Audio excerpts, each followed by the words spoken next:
47일 93번입니다.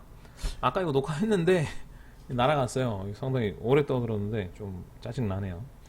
자, 좌표 공간에서 점 3,0,0,을 지나고 y축의 평행한 직선을 포함하는 두 평면 알파 베타와 에서 저는 이거 처음 읽을 때 좀 헷갈렸습니다.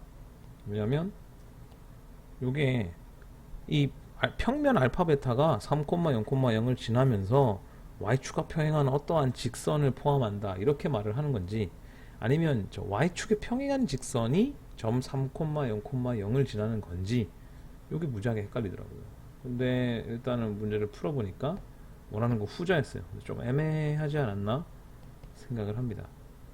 그래서 이렇게 3,0,0,을 지나는 직선을 포함하는 두 평면 알파와 베타가 있는 거죠.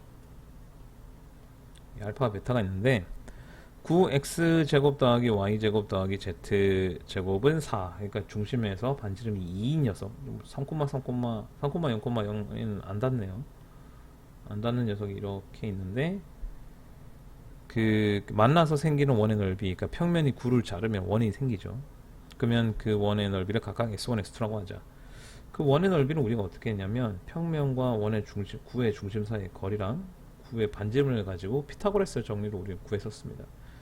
이 문제 역시 그렇게 접근하지 않을까 생각이 들긴 하죠.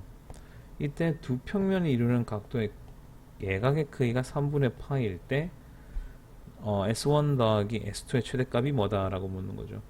그 원의 넓이의 최대값은 결국 평면이 아까도 봤지만 중심 9의 중심 사이까지의 거리랑 관련되어 있다 라는 걸 알 수가 있어요. 그래서 우리가 평행한 직선 여기가 있으니까 제가 y축 위에서 수직한 방향, 요 방향으로 본 그림을 한번 생각해 볼게요. 저 방에서 보면 이렇게 x축이 있고 z축이 있죠. x축이 너무 크네. 그리고 3,0,0이 있고 2,0,0을 지나는 9가 이렇게 보일 겁니다. 그러면 이런 식으로 평면 알파가 있고 평면 베타가 이렇게 있어요. 그 다음에 요 사이의 각도가 알파고, 우리가 이 사이 각도를 베타라고 하면 알파 더하기 베타는 3분의 파이다 이렇게 얘기할 수 있겠죠. 제가 저기를 알파 베타라고 나눠둔 이유는 우리가 지금 요 중심에서부터 평면까지의 거리가 궁금하기 때문입니다. 하지만 제가 여기가 3이라는 거 알고 있어서 요 중심까지의 거리를 요 각도로 쉽게 표시할 수 있다라는 사실을 문제 풀면서 알았기 때문에 제가 이렇게 말씀을 드리는 겁니다. 그렇게 되면 우리는 이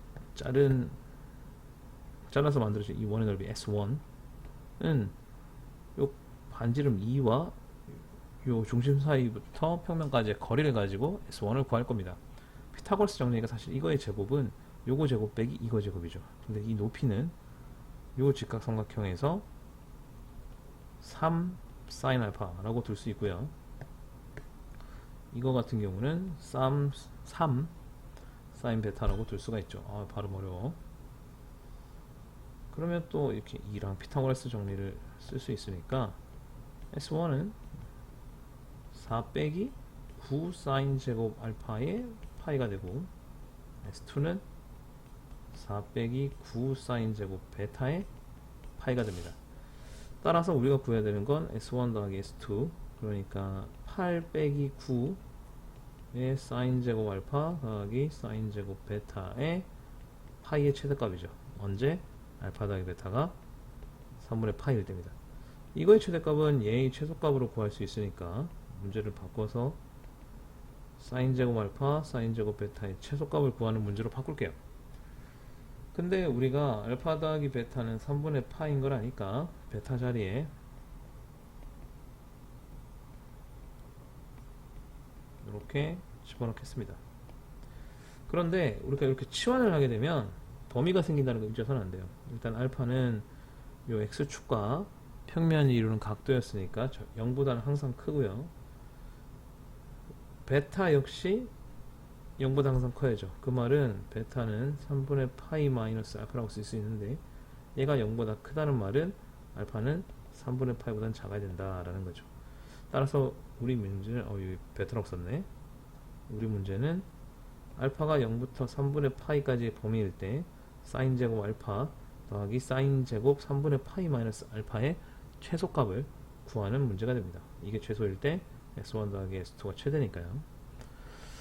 그러면 요걸 구하기 위해서 많은 방법이 있겠지만 저는 이거는 다 전개해서 보는 게 좋다고 생각합니다. 사인 3분의 파이 마이너스 알파는 어떻게 되냐면 봅시다. 사인 3분의 파이 코사인 알파 마이너스 코사인 3분의 파이 사인 알파가 되고요. 따라서 2분의 루트 3 코사인 알파 마이너스 2분의 1 사인 알파가 됩니다. 그래서 전체를 제곱하면 사인 제곱 알파 더하기 4분의 3 코사인 제곱 알파 마이너스 2 루트 3의 사인 알파 코사인 알파 더하기 4분의 1의 사인 제곱 알파가 되고요. 좀 더 정리하시면 4분의 5 사인 제곱 알파 더하기 4분의 3 코사인 제곱 알파 마이너스 2분의 루트 3 사인 알파 코사인 알파가 됩니다. 사실 사인 제곱 알파는 코사인 배각 공식을 고칠 수 있고 얘도 코사인 배각으로 고칠 수 있고요. 사인 알파 곱하기 코사인 알파는 코사인의 배각으로 고칠 수 있으니까 사실 이건 코사인 더하기 사인이라고 눈치챌 수가 있습니다. 그래서 우리 배각 공식으로 좀 고쳐주면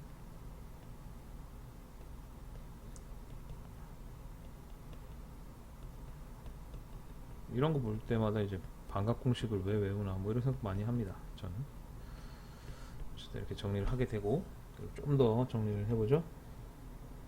8분의 5 그 다음에 뭐 8분의 3 8분의 8 숫자가 되게 좋네. 마이너스 8분의 5의 코사인 2알파 더하기 8분의 3의 코사인 2알파 마이너스 4분의 루트 3 사인 2알파. 그러니까 1 빼기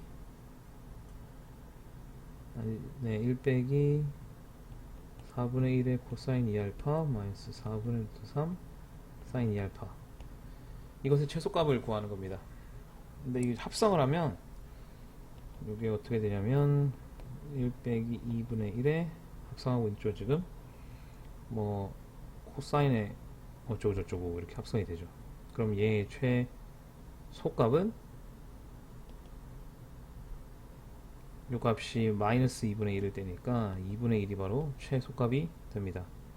따라서 우리가 앞에서 구하려고 했던 게 8 마이너스 2분의 9니까 2분의 16 마이너스 2분의 9 2분의 7이 되고요. 파이는 지금 생략했어요. 따라서 P가 2, Q가 7이라서 답은 2 더하기 7, 9가 됩니다.